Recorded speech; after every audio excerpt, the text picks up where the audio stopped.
Good morning, everybody. Welcome back to another episode of the Hockey Talk with TG podcast. I'm Ty Glenn. Hope you guys are having a great Friday. Got lots of NHL news to discuss, so make sure that you are tuned in to the end of this episode. And before we go ahead and get started, just a couple of announcements. First things first, I am going to be putting out still continuing my 12 days of hockey vlogmas vlog on the TG Hockey channel. For those that do not know, day 2 will be about how I do the Hockey Talk with TG podcast and the behind the scenes of it. That will come out later on the TG Hockey channel, so make sure that you tune in to that video. I will repost it on social media, so on Twitter, on Instagram, on the community post on YouTube. I will repost the video on social media for you guys to take a look at. And to all my Spotify, Apple Podcasts, and iHeartRadio listeners, you can head on over to the TG Hockey channel after this episode of the Hockey Talk TG podcast and check out that video. It is a really great video. I give a lot of in-depth analysis and behind the scenes of how I do the Hockey Talk with TG podcast from at home and in the studio. So Make sure that you go check out that video after this episode of the Hockey Talk with TG podcast. And as always, if you are not already, and if this is your first time listening, checking out, or watching, listening to the podcast and whatnot, hit that like, subscribe button on YouTube. And if you are listening on Spotify, Apple Podcasts, or iHeartRadio, make sure to follow the Hockey Talk TG podcast on there. We are with you guys every Monday, Wednesday, and Friday from 11:30 a.m. to noon Central Time, 12:30 p.m. to 1 p.m. Eastern Time. So make sure to hit that follow button, hit that like button, hit that notification bell button, hit that subscribe button so you can stay up to date on the latest episodes of the Hockey Talk TG podcast and the latest NHL news going around the league, and also general hockey news in general. So it doesn't really have to be NHL. It could be any hockey news that's going on in general, and this is your number one podcast for it. So make sure that you are following the Hockey Talk TG podcast on all your podcast streaming platforms so you won't miss any episode of the Hockey Talk TG podcast, and so you can stay up to date on the latest hockey news. But without further ado, let's go ahead and get started for the NHL news of the day. So the New York Islanders, they take down the top team in the NHL, or arguably the top team in the NHL, the Colorado Avalanche, with a 6-3 win on Long Island on Thursday. They end the Avalanche's 17-game point streak, and they improve to 15-10-3 of the season. They close out their 7-game homestand with a 3-3-1 record, so right at 500, if you will, for the 7-game homestand. This is their second straight win to close out their 7-game homestand. They had a 2-1 win over the Tampa Bay Lightning on Tuesday, in which they'll be playing them a few times in December as well. So they'll play the Lightning tomorrow, and then next Saturday they'll play the Tampa Bay Lightning at home. So they'll be seeing them 2 more times in the month of December. Matthew Barzal, he had a goal and 2 assists for a 3-point night in the win, so he was pretty sure he was one of the 3 stars of the game. Anders Lee and Bo Horvat each had a goal and an assist for a 2-point night. Kyle McLean, Adam Pelech, and Casey Cizikas also scored for the Islanders. Matthew Schaefer notched an assist in the win. Would have loved to see him get a goal in this one against other first-round pick and Nathan McKinnon and the Colorado Avalanche. But no doubt in mind that he's going to be in that Calder Trophy race. He's going to be a top rookie candidate for the Calder Memorial Trophy as well. I have him on my fantasy hockey team, and he's going to be a bright young kid in the NHL. He's going to be a bright young player, I should say, in the NHL. Ilya Sorokin, he made 35 saves on 38 shots faced the net. And for the Colorado Avalanche, Martin Natchez had a goal and an assist for a 2-point night. Vali Nichushkin and Arturi Lehkonen also scored for Colorado. Brock Nelson, in his return to Long Island, he had an assist in his first game back in Long Island against the Islanders. He was traded to the Avalanche by the Islanders on March 6th of the trade deadline from last year. He played 12 seasons with the New York Islanders before playing for the Colorado Avalanche. And in those 12 seasons with the New York Islanders, he had 574 points in 901 games played with the Islanders, 295 goals, 279 assists for 574 points in 901 games played with the Islanders. He had 50 points in 78 playoff games with the Islanders, so 27 goals, 23 assists for 50 points in 78 playoff games with the New York Islanders. And Mackenzie Blackwood, he made 36 saves on 41 shots faced in net.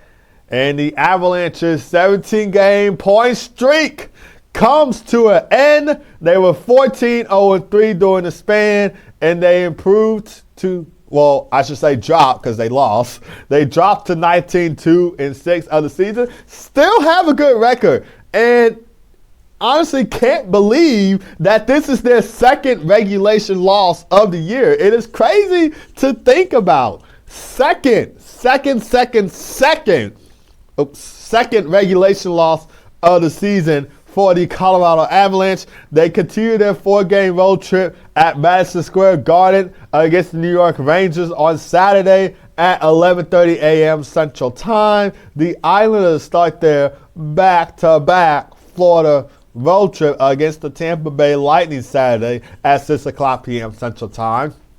And like I said before, they played the Tampa Bay Lightning on Tuesday at UBS Arena, which was a 2-1 win for the New York Islanders. They will play the Tampa Bay Lightning again in December, on December 13th, which is next Saturday. So again, just seeing them a couple more times, 2 more times in the month of December.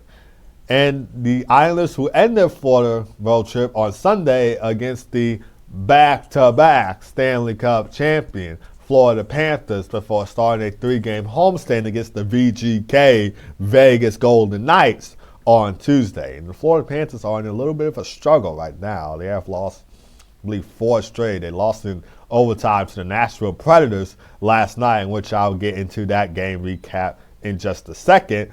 But we got to talk about the Calgary Flames and the Minnesota Wild game, because the Colorado Avalanche weren't the only team to have their point streak ended. It was also the Minnesota Wild who had their 12-game point streak ended at the hands of the Calgary Flames, as the Flames scored 3 goals in the third period to power them to a 4-1 win over the Minnesota Wild on Thursday. Of course, the goals in the third period coming from Matt Coronado, Connor Zary, and Rasmus Anderson, which Rasmus Anderson goal was an empty netter. And that offensive burst sealed the win for the Calgary Flames. And like I mentioned, they ended the Wild's 12-game point streak. So the Avalanche weren't the only Central Division team to have their point streak ended. But with the win for the Calgary Flames, they improved to 10-15-4 the season. Fun fact, this was the first home game for the Calgary Flames since November the 12th, in which that was a 3-2 shootout win over the Dallas Stars. And the Flames, they ended their 5-game road trip with a 2-2-1 record. So first home game with their homestand. Matt Coronado, Rasmus Anderson each had a goal and assist for a 2-point night. Jonathan Huberdeau, Connor Zary scored for the Flames. Jonathan Huberdeau ended his 14-game goal drought. He scored at 4 minutes and 21 seconds of the second period to end that 14-game goal drought, while Dustin Wolf made 26 saves on 27 shots faced in net. And for the Minnesota Wild, Yakov Trenin scored the lone goal for Minnesota. Philip Gustafson made 27 saves on 30 shots faced in net. And the Wild's 12-game point streak comes to an end. They were 10-0-2 during the span, which this included being on a 7-game win streak. Obviously, one of the wins coming against my Chicago Blackhawks. And they dropped to 15-8-5 of the season. Wild head coach John Hines said the team got quote-unquote outplayed. They were out-executed, and they were out-competed. They were out-skated overall, it just wasn't a good night for the Minnesota Wild. Not to mention that the special teams did not come into fruition as well, as they went 0 for 4 on the power play in this game, specifically in the first period. I don't think they had a power play opportunity in the second or third, so the Flames' penalty kill was really solid for them. And it's now been 5 straight games that the Calgary Flames have prevented a power play goal. So 15 straight penalty kills for Calgary. Very impressive. Oh, and I almost knocked over this ring light. I do have a ring light for whatever I'm recording my Hockey Talk with TG podcast, by the way. I mentioned that in the day 2 vlogging video that's supposed to come out later on today for you guys. But anyway, the Wild continue their Western Canada road trip against the Vancouver Canucks on Saturday at 9 o'clock p.m. Central Time. The Flames continue their 4-game homestand against the Utah Mammoth on Saturday at 6 o'clock p.m. Central Time. This will be a Hockey Night in Canada game, along with the Minnesota Wild and Vancouver Canucks game. But this game for the Flames and Mammoth will air on NHL Network for you guys to watch. Now I'm going to be going over to the Predators and Panthers game, as Steven Stamkos scored the overtime game-winning goal in the Predators' 2-1 overtime win over the Florida Panthers on Thursday. Scored with 57 seconds left on a one-timer off of Ryan O'Reilly's pass into the low slot. 16th career overtime goal for Steven Stamkos. Puck had went into the net.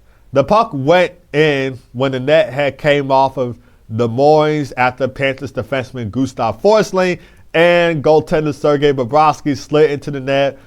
And so they eventually reviewed this to see if it was a good goal, in which after the review, the referee said the goal had stand. It was a good goal. Predators went 2-1 in overtime against the back-to-back Stanley Cup champion Florida Panthers, and they improved to 10, 13, and 4 of the season. They won 4 of their past 5 games.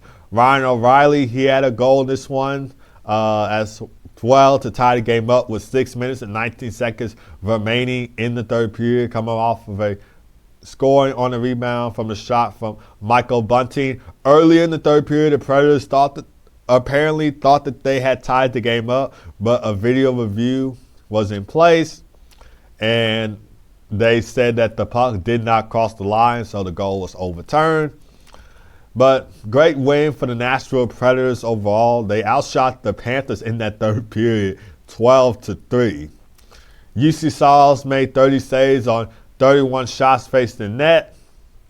And for the Panthers, Carter Verhaeghe scored the lone goal for Florida in this one. That goal coming with 3 minutes and 34 seconds remaining in the first period. 5th goal of the season for him. And Sergei Bobrovsky made 27 saves on 29 shots faced in net. And for the Panthers, as I mentioned already, it's been a struggle for them. They have lost their 4th straight game, their 5th loss at home. They have 26 points in the Atlantic Division. And last time I looked at it, they were tied with the Sabres for 7th place in the division, but I believe they're over Buffalo in the standings, though. They're just tied with them for 26 points. And they lost 6 of their last 10 games, in which they are 4-5-1 during the span. They dropped to 12-12-2 of the season. So sitting at 500. Very surprised to see the Florida Panthers in this slump, especially in a slump like this, and where they're at in the standings. Not looking so good for the back-to-back Stanley Cup champions. Florida has 2 more home games in hand during their 6-game homestand, both being back-to-back games. Saturday against the CBJ, Columbus Blue Jackets at 2:30 p.m. Central Time, and then on Sunday against the New York Islanders at 4 o'clock p.m. Central Time. So looking to close out their homestand with 2 wins to end it on a good note, and hopefully go on a winning streak, go on an even more winning streak after that.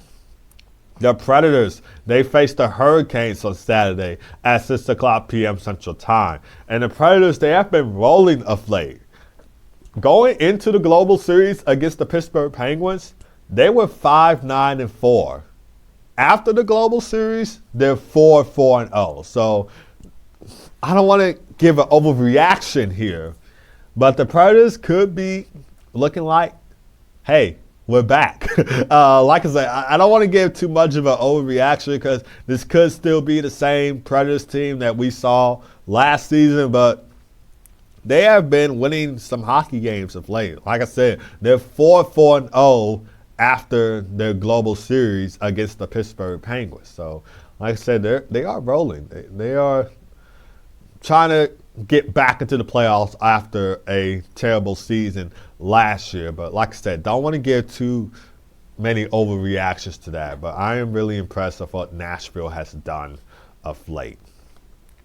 But moving on to the Blue Jackets and Red Wings game, as the Columbus Blue Jackets, it was a wild one in Columbus, but the Blue Jackets hold off the Detroit Red Wings with a 6-5 shootout win at Nationwide Arena on Thursday. They improved to 13-9-5 of the season. They snapped their 4-game losing skid. Adam Fantilli, he had a 2-goal game in the win. His first goal coming in the second period on the power play with 6 minutes and 10 seconds remaining. And then the second goal coming with 1 minute and 31 seconds left in regulation in the third period to tie the game up at 5, sending the game to overtime and then eventually the shootout. Kirill Marchenko scored the deciding goal in the shootout after also scoring in regulation, clinching a 6-5 shootout victory for the CBJ Columbus Blue Jackets. Kent Johnson also scored in the shootout. He also had a goal in regulation as well, just like Kirill Marchenko. Ivan Provorov also scored in the win. Zach Werenski and Sean Monahan each had 3 assists. Elvis Merzlikins made 28 saves on 33 shots faced in net. He made key stops early in the third and in the shootout. And for the Red Wings, Patrick Kane, Mr. Showtime, he and Lucas Raymond each had a goal and assist for a 2-point night. Dylan Larkin and JVR also scored for Detroit. James Van Riemsdyk used to play for the Columbus Blue Jackets, so he got a goal against his former team. Alistair Brickett had a goal in the game as well, while Cam Talbot made 25 saves on 31 shots faced in net. And the Red Wings, they have lost 5 of their last 6 games, and they dropped to 14-11-3 of the season. Overall, great game though. This game had multiple lead changes. It was a Columbus lead, and Detroit tied it, then Detroit led, and then Columbus came back. So this was more of an energetic, chaotic, crazy type of game. It was an outstanding game, though. It was an outstanding game. And then in the second period, most notably, featured multiple power play goals from both sides. In total, 5 of the 6 goals in that period came on the power play, the most in the NHL period since 2018. And I wouldn't be surprised if the Red Wings and Blue Jackets started a little bit of a rivalry, because you had them play in the Stadium Series last year, and then you got the Michigan-Ohio State rivalry between the Michigan Wolverines and the Ohio State Buckeyes. So that's a rivalry in college sports. So it wouldn't surprise me if the Red Wings and Blue Jackets started a little bit of a rivalry against each other. Not to mention that you had Dylan Larkin, Kent Johnson, Zach Werenski playing for the Michigan Wolverines. And then I don't know anybody on those 2 teams that play for the Ohio State Buckeyes. But since the Wolverines and the Buckeyes have a rivalry in college sports, let's see the Red Wings and the Blue Jackets have a little bit of a rivalry in the NHL. So that will be really intriguing to see. The Red Wings continue their 6-game road trip in Seattle against the Kraken on Saturday at 9:00 p.m. Central Time. The Blue Jackets started a 3-game road trip in Florida against the Panthers Saturday at 2:30 p.m. Central Time. This will be a back-to-back set for them. They will play the Capitals in Washington on Sunday at 6:00 p.m. Central Time, and then they will wrap up their 3-game road trip against the Carolina Hurricanes on Tuesday. So, yeah.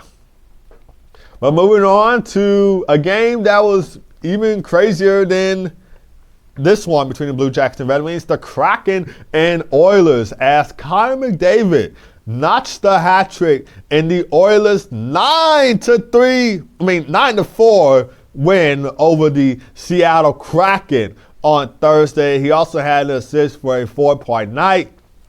His goals coming in each period. First at 7 minutes to 17 seconds in the first period. Then on the power play in the second period, 6 minutes and 14 seconds. And then again on the power play in the third, 6 minutes and 59 seconds.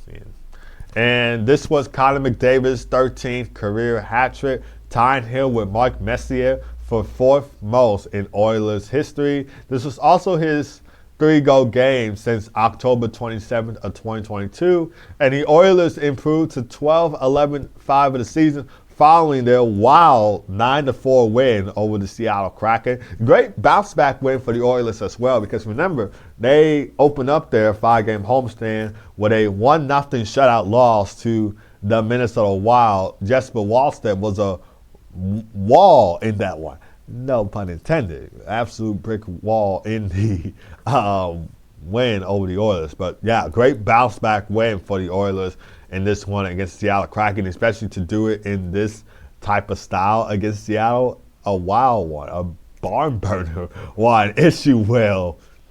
Leon Draisaitl, he had a goal and 3 assists for a 4-point night. Matt Savoy scored twice for Edmonton. Vasily Pokanin, Zach Hyman, Matthias Janmark also scored for the Oilers. Evan Bouchard and Ryan Nugent-Hopkins each had 3 assists in the win, while Calvin Pickard made 28 saves on 32 shots facing net. And believe it or not, this is his 3rd win of the season, and first since October 23rd. He was 0-2-2 in his previous 4 starts. So, third win of the season for Calvin Pickard. And we got to talk about the Oilers special teams. They went 4 for 5 on the power play in this game. So I always knew that they had a great power play unit in Connor McDavid, Leon Draisaitl, Ryan Nugent-Hopkins, especially with Zach Hyman back in the mix. And then Evan Bouchard as well. So they have a great power play unit as well. So it didn't really surprise me that much that their power play was really good in this game. And for the Kraken, Jared McCann, Eeli Tolvanen, Frederick Gaudreau, and Yanni Naiman scored for Seattle. Joey Daccord, he allowed 5 goals on 14 shots faced the net, and so he was replaced in the second period by backup goaltender Philip Grubauer, who allowed 4 goals on 18 shots in relief. And this night couldn't get any worse for the Seattle Kraken, as they have lost their 4th straight game, 0-3-1 during the span. Their special teams couldn't help them in this one, as they went 0 for 3 on the power play in the game. They're 0 for 17 on the power play in their past 5 games, and they dropped to 11-8-6 of the season. But Seattle will head home for the start of a 3-game homestand where they look to end their 4-game losing skid and get back in the win column against Detroit Red Wings on Saturday at 9:00 p.m. Central Time. The Oilers continue their 5-game homestand against the Winnipeg Jets Saturday at 9:00 p.m. Central Time. Taking a look at the other games from the Thursday slate, the Bruins defeated the Blues at TD Garden with a 5-2 win on Thursday. Wish that they could have won against them in the 2019 Stanley Cup Final, but fortunately Jordan Binnington was the hero in that one and led the Blues to their first Stanley Cup win in 2019. Put on a great Game 7 performance for the St. Louis Blues. But anyway, Pavel Zacha had a 2-goal game in the Bruins 5-2 win over the Blues on Thursday. One of those goals for Pavel Zacha coming on the power play. The Rangers defeated the Ottawa Senators 4-2. Artemi Panarin notched his 900 career NHL point. He had a goal and assist in the win to reach the milestone. And Mika Zibanejad extended his point streak to 5 games, I believe, for the New York Rangers. Mika Zibanejad used to play for the Ottawa Senators, believe it or not. He used to play for the Ottawa Senators before playing for the New York Rangers. And the Penguins, they held off the Lightning with a 4-3 win in Tampa Bay on Thursday. Maple Leafs take down the Hurricanes with a 5-1 win. And my Chicago Blackhawks, after that heartbreaking loss to the VGK, Vegas Golden Knights, defeated the LA Kings 2-1. They outshot them 36-27, so they were the better team in this one. in shots on goal wise, and I believe in scoring chance wise, shot attempts. Connor Bedard and Wyatt Kaiser with the goals for Chicago. Connor Bedard's goal coming on the power play in the second period. It was a nice pass. I believe Tyler Bertuzzi got one assist on Connor Bedard's power play goal. Connor Bedard scored while crashing to the net, falling down. And then Wyatt Kaiser made it 2-0, and then Trevor Moore made it 2-1 in the third period. But the Blackhawks held them off for the 2-1 win. So that was great to see as a Blackhawks fan. And these two teams will face off again on Saturday at 8 o'clock p.m. Central Time. So hoping to get another win against LA before heading to Anaheim to take on the Ducks on Sunday. Also, the Blackhawks are back in a wild card spot, which is really great to see. They're 12-9-6 of the season. They are 1 point ahead of the Mammoth in the wild card spot. So it's going to be a race to the playoffs come February or March. I should say March and April, because that's when points really matter. NHL games on the slate for today. There's only 5 NHL games on the slate, starting with the VGK Vegas Golden Knights taking on the New Jersey Devils at 6 o'clock p.m. Central Time. This game will air on NHL Network for you guys to watch. And then we got the Buffalo Sabres taking on the Winnipeg Jets at 6 o'clock p.m. Central Time. These two teams faced off against each other on Monday in Buffalo, which was a 5-1 win over the Winnipeg Jets for the Buffalo Sabres. Let's see if the Sabres can get another win against Winnipeg to close out their season series meets. Because don't forget, a Western Conference team and an Eastern Conference team only face each other 2 times in a season. They don't face each other 3-4 times in a season. It's only 2 times that a Western Conference team and an Eastern Conference team face off against each other. So Sabres look to sweep their season series meets against the Winnipeg Jets. And then we got the San Jose Sharks taking on the Dallas Stars at 7 o'clock p.m. Central Time, followed by the Utah Mammoth taking on the Vancouver Canucks at 8 o'clock p.m. Central Time. And then the final game of the night, we got the Washington Capitals taking on the Anaheim Ducks at 9 o'clock p.m. Central Time. But that's going to do it for this episode of the Hockey Talk with TG podcast. Thank you guys for tuning in as always. Don't forget to hit that like, subscribe button on YouTube. Make sure to follow the Hockey Talk with TG podcast on Spotify, Apple Podcasts, and iHeartRadio. We are with you guys every Monday, Wednesday, and Friday from 11:30 a.m. to noon Central Time, 12:30 p.m. to 1 p.m. each time. So make sure to hit that like button, hit that follow button, hit that subscribe button, hit that notification bell button so you can stay up to date on the latest episodes of the Hockey Talk with TG podcast.